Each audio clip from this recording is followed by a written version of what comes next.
అది ఫ్రెండ్స్ అందరికీ నమస్తే. ఈరోజు పెద్ద అడవి ప్రాంతంలో అయితే పోతాను.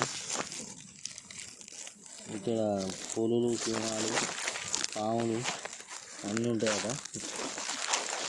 అవి ఏమేమి ఉంటాయో అన్నీ చూపెడతానికి చూసుకుంటూనే ఉండదు. ఇలా తవ్వ అయితే ఎటు దొరుకుతలేదు. ఈ తవ్వ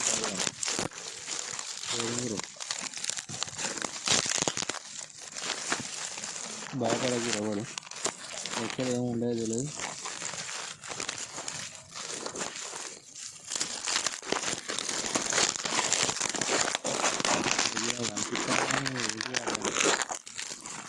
ఏంటి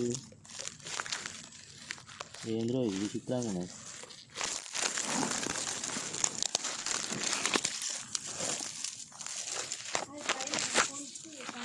ఇక్కడైతే ఇంకా వేరే ఏం రాలే, ఏం వచ్చింది వచ్చింది